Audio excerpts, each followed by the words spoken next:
So, eto na mga sangkay, yung netizens ngayon, o mga kababayan po natin, may nadiskubre tungkol po sa kung ano talaga ang dahilan kung bakit tayo daw ngayon maraming kalamidad. Pag-usapan po natin yan mga sangkay, naku magugulat po kayo dito. Anyway, bago tayo magtuloy-tuloy sa mga hindi pa po dyan nakakapag-subscribe, naku po, road to 2 million subscribers na po tayo. Kaya naman, ano pang hinihintay nyo? Makikita nyo po yung subscribe button sa baba ng video na to. I-click nyo lamang po yung subscribe, i-click ang bell, at i-click nyo po yung all. Sa mga nanonood naman po sa Facebook, syempre, i-follow nyo po yung ating Facebook page. Okay, eto na nga. Kumakalat po kasi ngayon itong mga larawan na kahalintulad na lamang po neto. Mga sangkay, na ngayon, nagiging usap-usapan na ito daw po yung dahilan, mga sangkay, kung bakit ngayon, no, bumabagsak po sa atin ang mga malalaking kalamidad. Nako, mga sangkay, eto. Tingnan po ninyo kung paano po ito kumakalat. Ayan. Mababasa po natin, inalis daw po ni President Duterte, former President Duterte, noong 2021 pa po yan mga sangkay 2021 na article mula po sa GMA7. Duterte lifts 9-year ban on new mining deals. So tinanggal daw po ang pagbaban sa mga minahan. Ngayon mga sangkay, inuungkat ito ng marami sa ating mga kababayan. Bungsod nga po mga sangkay ng iba't ibang kalamidad na tumatama sa ating bansa. And mostly pa, pananalasa ng ating kalikasan. Alam naman po natin mga sangkay na pag ang Mother Nature na po natin ang nagalit, iyari po tayo dyan. Magkakaroon po tayo ng problema. Sabi pa nga, ang mga tao ang sumisira sa kalikasan not knowing na pag sinira natin ang kalikasan, tayo rin po ang mananagot niyan. Ngayon mga sangkay, hindi lamang po yan. Ito pa po. Kumakalat po yung iba't ibang mga balita tungkol dyan mga sangkay.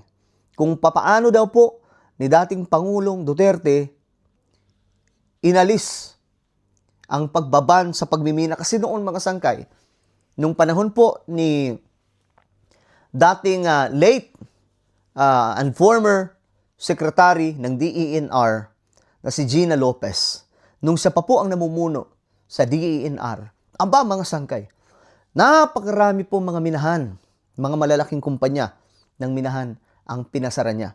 Ganyan po katapang mga sangkay si Ma'am Gina Lopez at that time. Siya ngayon ay pumanaw ng mga sangkay, matagal na pong panahon, no? Pero sayang, napakagaling po sana. Ngayon, kumakalat po ito ngayon. Pero siyempre, para po mahanap natin kung anong totoo tungkol dito, nagtingin-tingin po ako sa social media. Especially sa Google, 'di ba? At dito ko po nakita mga sangkay. Ayan po. Makikita po natin, mababasa po natin dito, Duterte ends Aquino era mining ban in departure from anti-mining past. Ayan mga sangkay. In a departure from his anti-mining stance, President Rodrigo Duterte lifted a 9-year-old ban on new mining agreements, ending a controversial policy considered the last big hurdle to miners looking to capitalize on mineral-rich Philippines.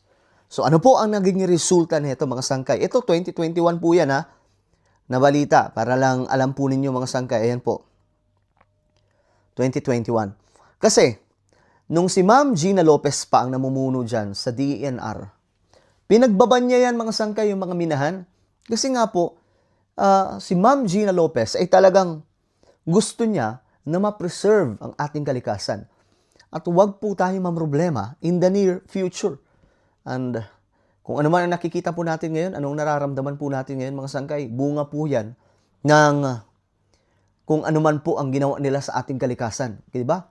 Ngayon, tingnan po ninyo Tingnan po ninyo kung anong nangyari. Talagang masasabi nyong ang tindi ng ginawa. Ito po yung mga minahan.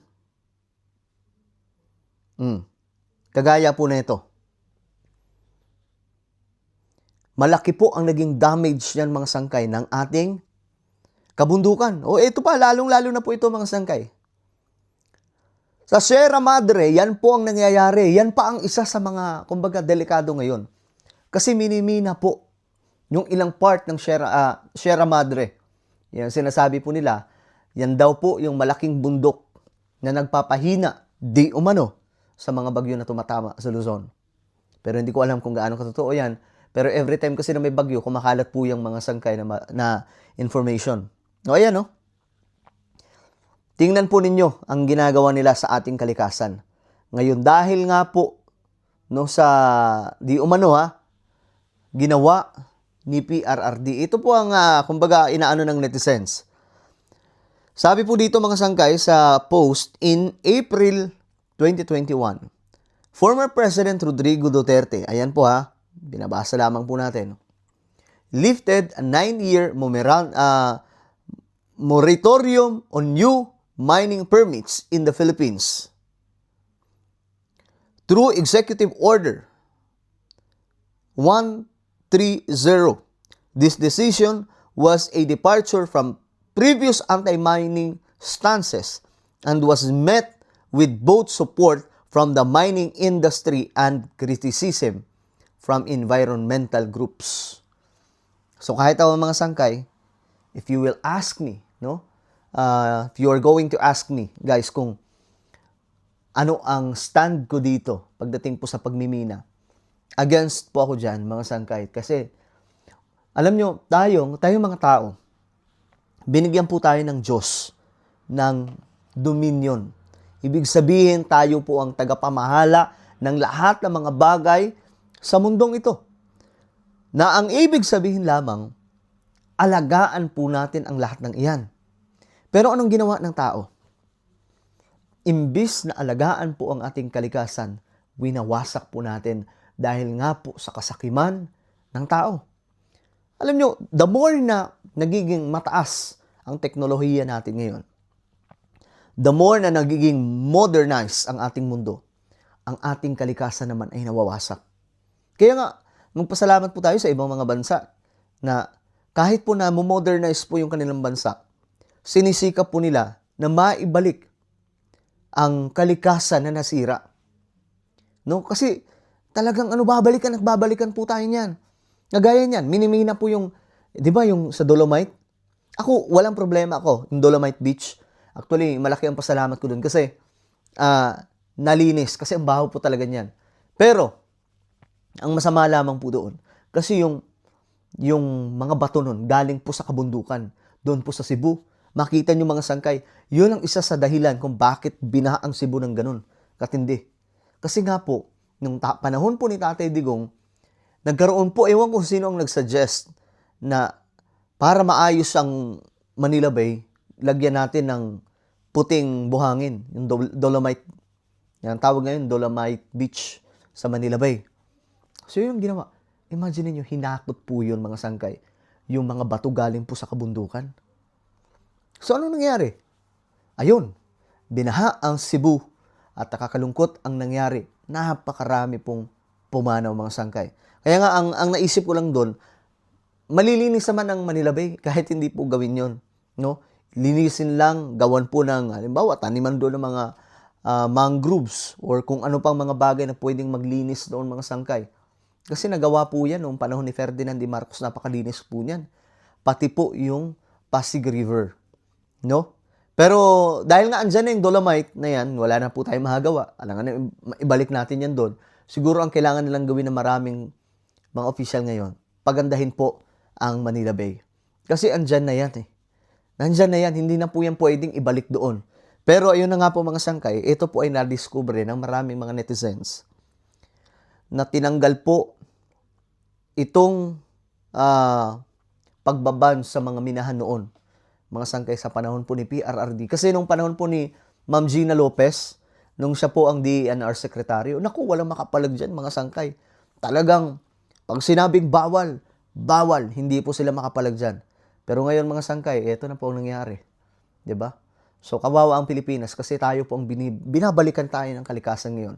Ang sakit isipin na maraming buhay ang nalalagas dahil sa pananalasa ng ating kalikasan na tao din po ang may gawa. Alright? So ano po ang inyong opinion sa ating napag-usapan ngayon? Kayo ba ay agree or disagree? Comment down below. Huwag niyo pong kalimutan na i-subscribe yung ating YouTube channel.